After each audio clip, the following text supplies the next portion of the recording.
Hello বন্ধুরা, good morning. আজকে আবারও একটা নতুন দিন, নতুন সকাল তোমাদেরকে সঙ্গে নিয়ে শুরু করছি। তো আশা করছি সবাই খুব ভালো রয়েছো, আর আমরাও বেশ ভালো রয়েছি। আর আজকের সকালটা একটু অন্যভাবে শুরু হচ্ছে। আর সকাল সকাল মা চলে এসেছে, আমরা ঘুম থেকে উঠতে না উঠতেই। আজকে যেহেতু শনিবার, তা ভাবলাম যে একটুখানি বেলা পর্যন্ত আজকে ঘুমাই। তো দেখছি মা চলে এসেছে। আসলে মায়ের শরীরটা একটু খারাপ ছিল, তাই বললাম এখানে আসো আমার কাছে। তো আস্তে আস্তে রাস্তায় আর কি একটা দোকানে খুব বিখ্যাত চা বানায়। তো আমি এই চাটার খুব ভক্ত, তার জন্য মা না প্লাস্টিকের বোতলে করে চা নিয়ে এসেছে। মানে যে বোতলটাতে আর কি জল এনেছিল সেই বোতলটাতে করে নিয়ে এসেছে। তো সেই চাটা একটুখানি গরম করে খাওয়া হলো, আর তার আগে আমরা ব্রেকফাস্টও করে নিয়েছি। একটু ইডলি আনা হয়েছিল, সেই ইডলিটাই আর কি খাওয়া হয়েছে। আর দেখো কত রকমের মিষ্টি নিয়ে এসেছে মা। আমি ভালোবাসি তার জন্য এনেছে যে চিত্তরঞ্জন। আমি আবার ওই খুব বেশি একটা মিষ্টি জিনিস খেতে পারি না। আর ওই যে ওর বাবার জন্য নিয়ে এসেছে আর কি কলাকন্দ, আর সাথে আমার ছেলের জন্য আবার কাজু বরফিও এনেছে। তো মায়েরাই আর কি সব মনের কথা বুঝতে পারে। তা আমি এই যে সমস্ত কিছু আলাদা আলাদা কন্টেনারে করে রাখছি এখন অবশ্যই এগুলোকে আমি ফ্রিজে ঢোকাবো না, কারণ টাটকা মিষ্টি খেতে একটা আলাদাই লাগে বলো। তো এটা বিকেল পর্যন্ত বাইরেই রাখবো, তারপরে আর কি যে যেটা খুশি খাবে। আমি তো আগে কলাকান্দ দুটো খাবো, তারপরে ফ্রিজে তুলবো। আর এই যে এই জায়গাটা করে চাল ভিজিয়েছিলাম, চালটা না দেখছি কেমন একটা নষ্ট নষ্ট হয়ে গেছে। মানে বুঝতে পারছি না আসলে, বের করে রেখেছিলাম 1-2 ঘন্টা মতো, তারপরে দেখি ফেনা ফেনা হয়ে গেছে। তো যাই হোক, তার জন্য চালটা আর কিছুই করা হলো না সেরকম। আমি সেটা অনেকক্ষণ পরে দেখেছি, সকালে উঠেই বের করেছি তো। আর যেটা দেখছি সেটা অনেকক্ষণ হয়ে গেছে, তার জন্য হতে পারে হয়তো। আর এই যে ছানার জিলাপিটা গরম গরম করছিল, তো মা ভেবেছে গিয়ে যদি মুড়ি টুড়ি খাওয়া হয়, তার জন্যই আর কি নিয়ে এসেছে। তো এদিকে সমস্ত কিছুর পাড় চুকিয়ে মা বলল যে রান্নাটা আমি করছি, তাহলে তুই ওইদিকে কাজগুলো করে নে। তো এইদিকে আমি এখন বেশ কিছু জামা কাপড় জমেছিল, যেহেতু কালকে সৃজনের পরীক্ষাটা শেষ হয়েছে, তো সেগুলো এখন আর কি ধুয়ে নেব। আর আজকে রান্না বলতে চিকেন হবে একটুখানি, আর তার সাথে ওই তরকারি পোস্ত মা কী সব বানাচ্ছে। তো মা আর কি আসলেই 3-4 রকমের তরকারি হবে, অনেক কিছু হয়। আর যেগুলো আর কি আমার হাজবেন্ড পছন্দ করে বা আমি পছন্দ করি সেরকমের খাবার। আর আমি অত শত রান্নাবান্না বেশি একটা করি না। ওই তোমরা দেখেছো 2-3টে তরকারি খুব বড় জোর হলে ছুটির দিনে, আর তাছাড়া 1-2টো তরকারি করি বেশিরভাগ দিন। আর এই যে মুড়ির জায়গাগুলো মুড়ি শেষ হয়েছিল, তো সেগুলোকে একটুখানি ধুয়ে রোদে দিয়ে দিলাম। আর দেখো কত বাদাম নিয়ে এসেছে, এগুলো আর কি বাবাকে কেউ গিফট করেছে, সেগুলো নিয়ে এসেছে। তো এগুলো না সময় করে, বালি তো এখানে নেই, নুন দিয়ে আর কি ভাজবো। তো এদিকে জামাগুলো একটুখানি ভিজিয়ে নিয়ে তারপরে ওই কাজগুলো সারছিলাম। আর তারপরে এদিকে জামাগুলো এখন ধুয়ে নিচ্ছি। এরপরে ছাদে আর কি মেলে দিয়ে চলে আসবো, বেলা থাকতেই আর কি মেলে দেব। আর মায়ের যেহেতু শরীরটা খারাপ, তো তার জন্যই আর কি আজকে ডাক্তার দেখানোরও ডেট রয়েছে। তো তার জন্য 2টোর সময় আর কি মা যাবে, তার আগে ঝটাপট করে সব কিছু আমাকেও সেরে নিতে হবে। আমিও স্নান টান করে নেব, আর ওইদিকে মায়েরও ততক্ষণে রান্নাবান্না হয়ে যাবে। আসলে কি বলো না, মায়েরা সব কিছুই বুঝতে পারে যে সন্তানের কি প্রয়োজন কি না। তো তার জন্য সেই জায়গাটা একটা অন্যই, তাই না? মা আসলে একটা আলাদাই রিলিফ। আমার তো আবার মা আসলে প্রচণ্ড পরিমাণে জানি না কোথা থেকে ঘুম আসে, এত ঘুম পায় আর এত টায়ার্ড লাগে। আমি প্রতিবার মাকে বলি তুমি আসো, এবারে তোমাকে রান্না করে খাওয়াবো, কিন্তু না, সেই যেই কাজ সেই মাই রান্না বান্না করে। আসলে মা কাছে থাকলে মনে হয় মায়ের হাতে 2টো দিন একটুখানি রান্না খাই, আর নিজে রান্না করে প্রতিটা দিন খাই, তো তাই একটা কেমন লাগে। আবারও মনে হয় যে মাও তো প্রতিটা দিনই নিজের হাতে রান্না করেই খায়, তাহলে মাকেও একটুখানি রান্না করে খাওয়াই। তো এই দোটানার মধ্যে থাকতে থাকি, কিন্তু আলটিমেটলি রান্নাবান্নাটা মাই করে। তো যাই হোক, এই যে ছাদে বেশ কিছু কাপড় জামা আমি হাতে কাচলাম, আবার কিছুগুলো মেশিনে দেওয়া হয়েছে, ওগুলো অবশ্য চাদর টাদর দেওয়া হয়েছে। আর আরও বেশ কিছু রয়েছে যেগুলো আবারও মেশিনে দেবো, সেগুলো আর কি আমার ছেলের আর ওর বাবার। ওদেরগুলো কোনো কালার ওঠার ব্যাপার নেই, তো তার জন্য ওগুলো মেশিনে দিয়ে দিচ্ছি। আর আমি এগুলো হাতেই কেচে নিচ্ছি, কোনটা কি কালারের সাথে কি কালার লেগে যাবে, এখন কি হয়ে যাবে, কি জিনিস নষ্ট, ওই ভয়ে আর কি আমি হাতে কেচে নিচ্ছি। তবে দেখেছি যদি প্রতিদিনের কাজটা প্রতিদিন না করা হয়, তাহলে কিন্তু একটা দিন বড্ড অসুবিধে হয়ে যায়। তার জন্য প্রতিদিনের কাজটা প্রতিদিন করারই চেষ্টা করতে হবে।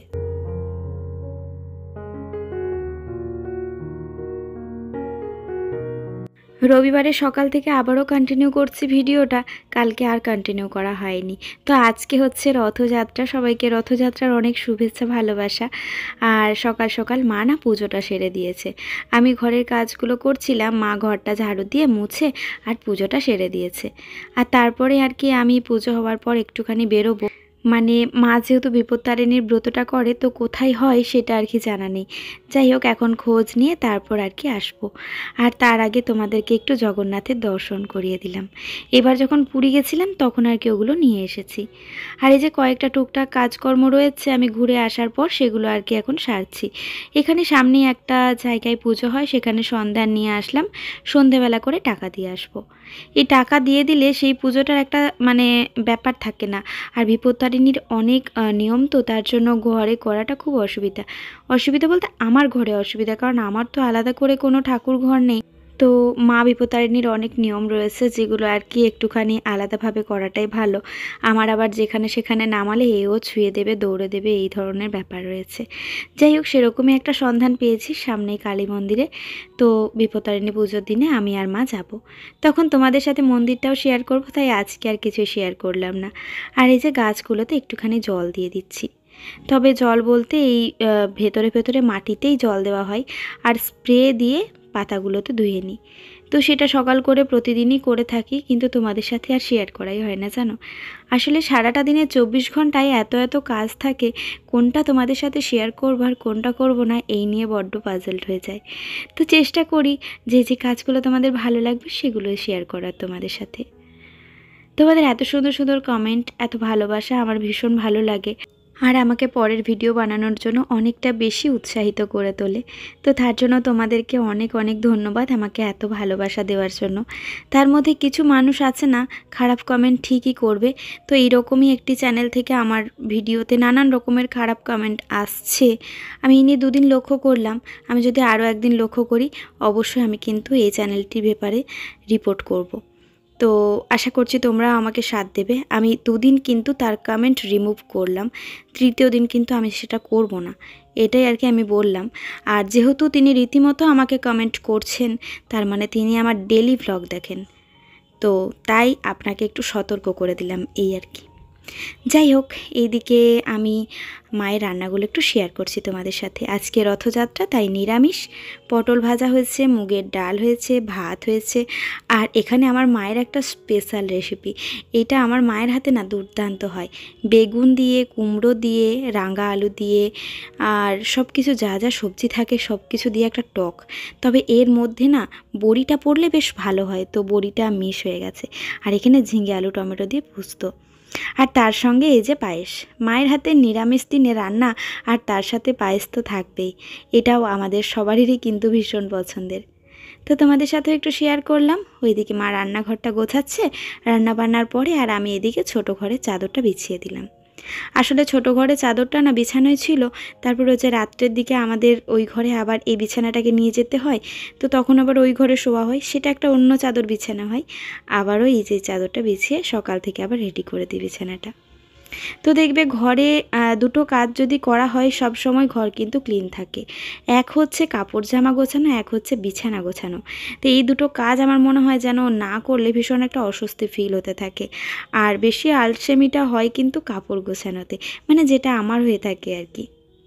তো এই যে ছেলের বইয়ের আলমারির ওপরটা দেখি বেশ একটা নোংরা হয়েছে, ওপর থেকে না মাটি পড়ে। আমার মনে হয় টিকটিকি বা পিঁপড়ে হয়তো এই ধরনের কাজটা হয়। তো যাই হোক, তারপরে আর কি এই জায়গাটা একটুখানি ঝেড়ে নিয়ে এই যে একটু গুছিয়ে নিলাম, দেখতে বেশ ভালো লাগে জানো। তো বোর্ডের এখানে সৃজনের ছবিটা আমি এখন আপাতত দিলাম, দেখো কি সুন্দর দেখতে লাগছে।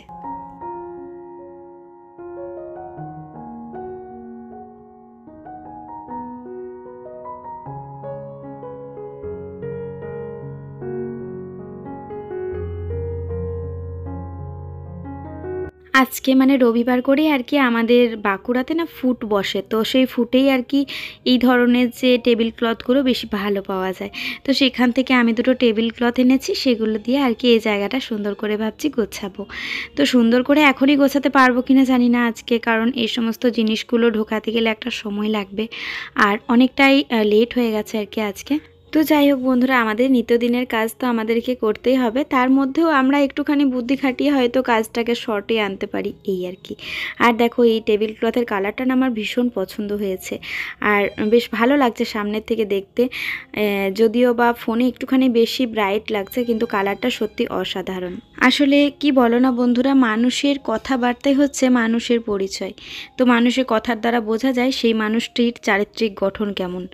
যাই হোক, সেই হিসেব করেই আর কি আমি উনার বিচার করছি যে উনি নিঃসন্দেহেই খুব মানে ভালো মানুষ নন আর কি। তো কমেন্ট করার আগে দ্বিতীয়বার ভাববেন যে কেমন কমেন্ট করছেন, তারপর কমেন্ট করবেন, ঠিক আছে? আপনাকে কমেন্ট করতে হবে এমন কোনো বাধ্যবাধকতা নেই। তো যাই হোক, এই যে এই জায়গাটা একটুখানি এলোমেলোভাবে গুছিয়ে রাখলাম এখন। আবার বিকেল করে এই জায়গাটা, এই যে এটা ধুয়ে আবার সুন্দর করে ওষুধগুলো গুছিয়ে রাখবো। ওষুধগুলো এটাতেই থাকে, কিন্তু এত বেশি পিঁপড়ে হয়েছে যে এটাকে আমি পরিষ্কার করতে বাধ্য হলাম। আর আজকে ছেলে বিকেলে ড্রয়িং ক্লাস গেছিলো, তো এটা ওকে আঁকিয়েছে, ওর ভীষণ আনন্দ হয়েছে। আসলে স্যার না যে টপিক, সেই টপিকের ওপরেই ছবি আঁকান, মানে যেদিনে যেমন থাকে, কখনো বিশ্ব পরিবেশ দিবস থাকলে তার ওপরে, আবার কখনো দুর্গাপুজো থাকলে তার ওপরে হনুমানজির ছবি আঁকান, যখন আর কি আমাদের রামনবমী থাকে। তো এরকম আর কি স্যার স্পেশাল দিনগুলোকে ওদের কাছে একটু স্পেশাল করে তোলার চেষ্টা করেন। তো এখন সন্ধেবেলাতে সন্ধে দিয়ে দিচ্ছি, আর তারপরে রেডি হয়ে আমরা একটুখানি বেরোবো। আমাদের এখানে আর কি রথযাত্রা, তো সকাল দিকে একটা রথ আর কি চলে গেছে, আর আরও একটা রথ স্টেশন মোড় থেকে ওটা আর কি ছাড়বে রাত্রেবেলা। তো ওটা রাত্রেবেলা করে যাই, প্রতি বছরে আমরা ওই রথটাই দেখতে যাই। সকালে রথটা না প্রতি বছর দেখতে যেতে সত্যি কথা বলতে সময় পাই না, রান্নাবান্না থাকে, এটা ওটা কাজ থাকে, এই সমস্ত থাকে। আর আজকে তো আবার ছেলের ক্রিকেট ছিল, আর প্রচণ্ড পরিমাণে গরম ছিল, আজকে রোদ্দুর ছিল, তো তার জন্য সকাল দিকে যাওয়ার কোনো প্রশ্ন ছিল না। এখন বিকেলে আর কি রেডি হয়ে যাব। সন্ধে দিয়ে দিলাম, আর এই যে ওর বাবা জামাগুলো না আয়রন করতে দিয়েছিল। আমি এই ছেলের কয়েকটা দিন শরীর খারাপ আর পরীক্ষা করে মানে কোনো কাজই সেইভাবে রেগুলার করতে পারিনি, তো তার জন্য কাজ পড়েছিল, তাই বললাম যে কয়েকটা জামা তুমি আয়রন করিয়ে দাও। বেশ কয়েকটা জামা পড়ে গেছে, আর গরমে না একটা জামা একদিন পরলে আর দ্বিতীয় দিন পরা যায় না, এটাই হচ্ছে কি সমস্যা।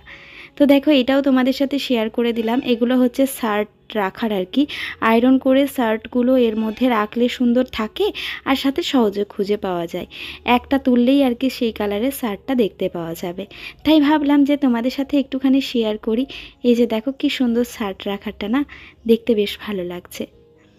তো আশা করছি এখনও পর্যন্ত আজকের ভিডিওটা তোমাদের ভালো লেগেছে, আর যদি তোমাদের ভিডিওটা ভালো লেগেছে অবশ্যই কিন্তু লাইক করো, আর কমেন্ট করে জানিও ভিডিওটা তোমাদের কেমন লেগেছে। তোমাদের একটা লাইক একটা কমেন্ট আমাকে পরবর্তী ভিডিওর জন্য অনেক বেশি মোটিভেট করে।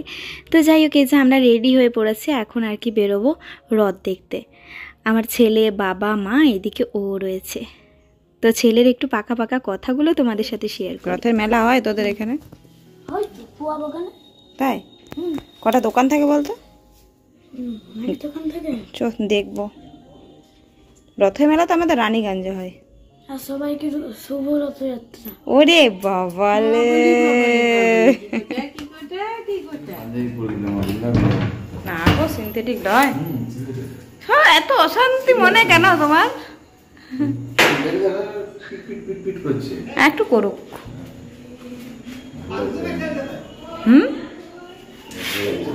তোমাকে? হ্যাঁ লাগছে তো। চলো দেখি অপশন চেঞ্জ করতে চাই আমি। এই ছোট ছোট স্পেশাল দিনগুলো নিজেদের মধ্যে একটুখানি স্পেশালভাবে কাটালে বেশ ভালো লাগে দেখবে। কিছুই না, জাস্ট একটুখানি যাবো, রথ দেখবো, বাড়িতে এসেই হয়তো খাবার খাবো, বা হয়তো ওখানে টুকটাক হালকা কিছু খাবো, এই তো। আর এই হচ্ছে আমাদের সেই রথটি। রথের দড়িটাও আমরা টানলাম, কিন্তু এতটা ভিড় ছিল না, তোমাদের সাথে আর সেটা শেয়ার করতে পারিনি। প্রচুর ভিড়, মানুষের এতটাই ভিড় ছিল, তার জন্য সেই দিকে বেশি কনসেন্ট্রেট করেছিলাম আর কি। তো যাই হোক, চলো তাহলে আজকের ভিডিওটা বন্ধুরা এখানেই শেষ করছি। তোমাদের সাথে দেখা হবে আবারও পরবর্তী ভিডিওতে। ততক্ষণের জন্য সবাই খুব ভালো থেকো, সুস্থ থেকো, সাবধানে থেকো, আর সবসময় হাসি খুশি থেকো। আর যদি ভিডিওটা ভালো লেগে থাকে তবে অবশ্যই like, comment, share and subscribe করতে একদমই ভুলবে না। তোমাদের একটা লাইক একটা কমেন্ট আমাকে পরবর্তী ভিডিওর জন্য অনেক বেশি মোটিভেট করে। তো চলো তাহলে আজকের মতো এখানেই বিদায় নিলাম। আর এই যে রাত্রের ডিনারটুকুনি আমরা করেই যাচ্ছি। আমি যদিও ফুচকা খেয়েছিলাম, আর ওরা এখানে 3টে ধোসা নিয়েছে। বাবা একটা, মা আর ছেলে মিলে একটা পনির ধোসা নিয়েছে, আর এখানে ওর বাবা একটা এরকম প্লেন ধোসা নিয়েছে আর কি। আর পনির ধোসাটা এখানে বেশি একটা ভালো করে, খুব টেস্টি হয়, বাটার দিয়ে বানাই তো। এই রেসিপি তোমাদের সাথে একদিন পরে শেয়ার করব। তাহলে বন্ধুরা আজকের মতো এখানেই বিদায় নিলাম। Tata, bye bye, good night.